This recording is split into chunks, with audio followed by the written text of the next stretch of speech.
দালাল মুক্ত আমার এক্সট্রিমের গাড়ির কাগজ নিজেরটা নিজেই করলাম। অলরেডি একটা সুন্দর নাম্বার পেয়ে গেছি, তো নম্বর লাগিয়ে ফেলতেছি।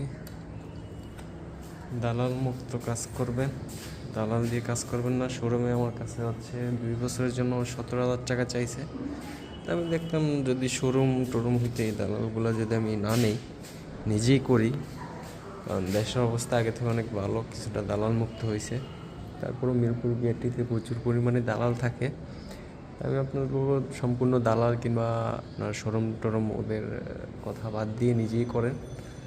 তো ওই হয়তো আপনার একদিন শুধু বেশি কষ্ট করা লাগবে, একবার ব্যাংক ড্রপটা আপনার নিজে করা লাগবে। এই ছাড়া বাকি যেই কাজগুলো আপনি শোরুমের মাধ্যমে করবেন, ওই কাজগুলা আপনি যতবার বিআরটিতে যাওয়া লাগবে, হ্যাঁ ঠিক ততবার আপনি নিজে করলেও ততবার যাওয়া লাগবে, শুধু একবার বেশি যাওয়া লাগবে।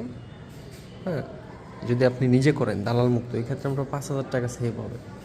তো সবার কাছে রিকোয়েস্ট থাকবে যে দালাল মুক্ত কাজ করেন, দেশটা প্রথমত দালাল মুক্ত করুন, দালাল ছাড়া নিজে কাজ করুন। আমার 5,000 টাকা সেভ হয়েছে।